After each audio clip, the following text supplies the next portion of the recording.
Mika est une lycéenne timide, qui rêve de tomber amoureuse, mais elle n'a pas encore trouvé la bonne personne.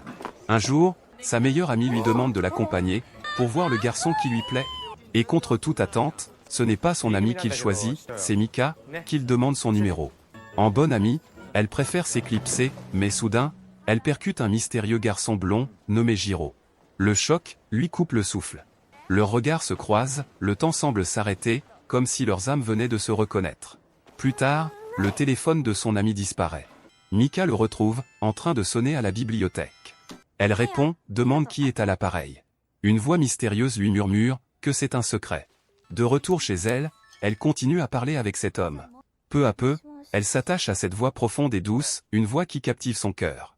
Elle brûle d'envie de découvrir qui se cache derrière elle. Le jour de son anniversaire, Mika est triste, ses parents traversent des difficultés financières. Pour lui remonter le moral, la voix lui propose un rendez-vous à la piscine. Aidée par son ami, elle se maquille, arrive nerveuse, le cœur battant. Et là, elle tombe face à Jiro. Le même garçon, qui lui avait coupé le souffle. Quand il prononce son nom, elle reconnaît immédiatement la voix, dont elle est tombée amoureuse. Incrédule, elle comprend que Jiro est cet inconnu mystérieux. Il lui offre des fleurs. Bouleversée, elle s'enfuit, le cœur en feu. Ses amis lui apprennent alors qu'une rumeur circule. Jiro aurait une petite amie, quelque part. En sortant des cours, Mika voit pourtant Jiro replanter les fleurs, pour leur redonner veilleux. Comme pour symboliser leur amour naissant. Un arc-en-ciel apparaît, et Mika sent que son âme n'a plus besoin de pleurer. Plus tard, il lui donne rendez-vous à la bibliothèque. Il lui caresse la tête, elle est terriblement gênée. Ils s'échappent, vont chez lui. Il s'approche pour l'embrasser, puis lui demande doucement si c'est sa première fois. Elle répond oui. Il la rassure. Ils s'abandonnent l'un à l'autre, découvrant des sentiments nouveaux. Au réveil, pourtant, Jiro murmure dans son sommeil le nom de son ex. Troublée, Mika lui demande si elle peut lui faire confiance. Il affirme que oui. Ils promettent de se revoir le lendemain. Mais soudain, tout bascule. Des hommes l'enlèvent, la harcèlent, prennent des photos, puis la relâchent dans la nuit. Jiro la retrouve, fou d'inquiétude. Il la console, lui demande pardon. Déchaîné par la colère, il jure de se venger. Il découvre que tout était un plan orchestré par son ex, Saki.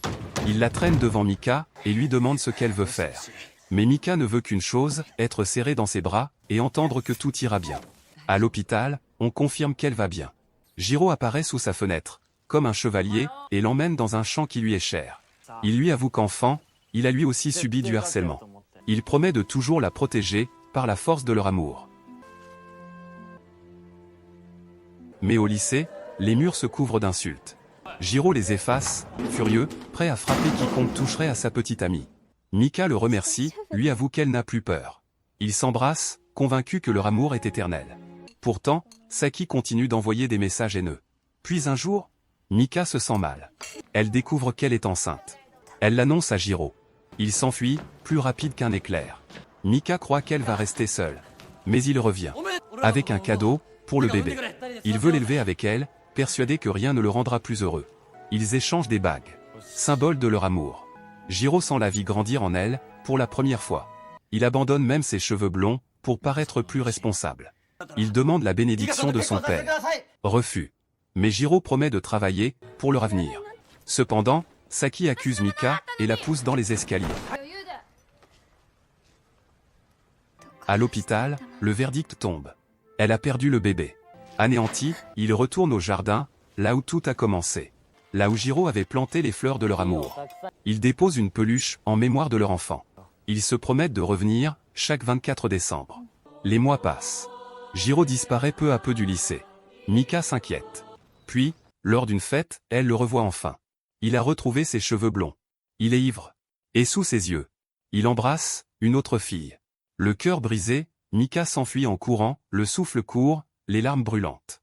Le lendemain, à la bibliothèque, Jiro lui annonce qu'il veut rompre. Les mots tombent, froids, tranchants. En réponse, Mika retire l'anneau de leur amour éternel, et le jette.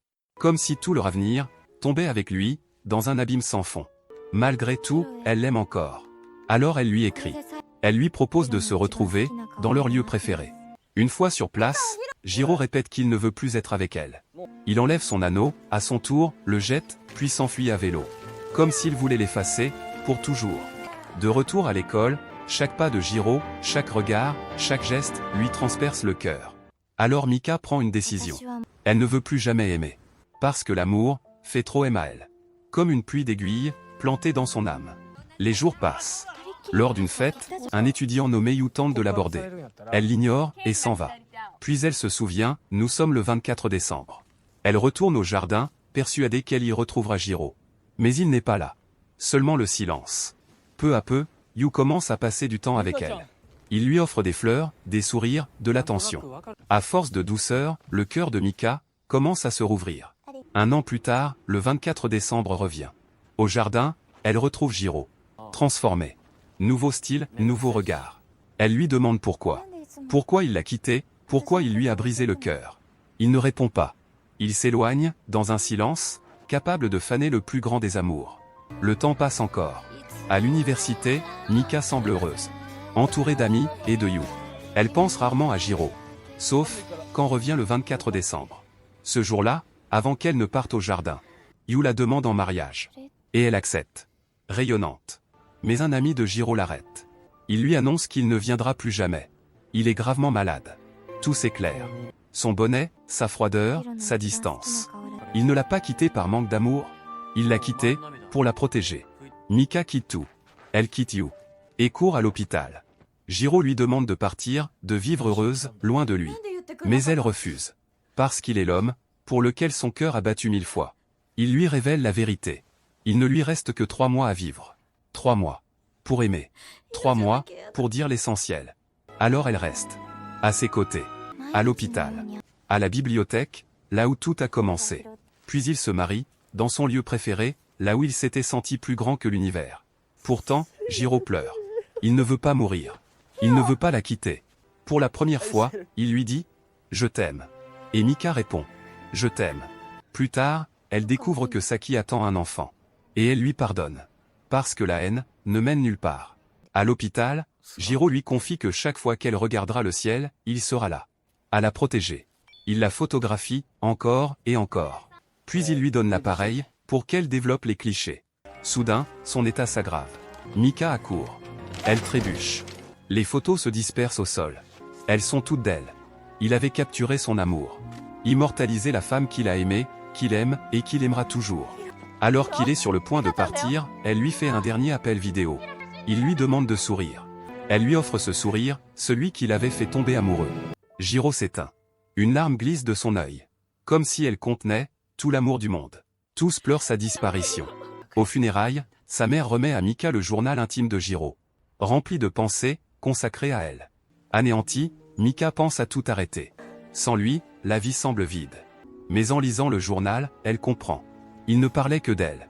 Il voulait, par-dessus tout, qu'elle soit heureuse. Alors Mika sourit. Elle lève les yeux vers le ciel. Elle sait que, de là-haut, Jiro veille sur elle. Comme il l'a toujours fait. Il avait choisi de la rendre heureuse. Même en s'éloignant. Même en souffrant. Même sans pouvoir fonder une famille avec elle. Car Jiro continue de fleurir, dans les souvenirs de Mika. Pour l'éternité. Et chaque fois qu'elle regarde le ciel, elle croit voir son large sourire. Comme un arc-en-ciel. Un arc-en-ciel où l'amour donne à la vie toutes ses couleurs.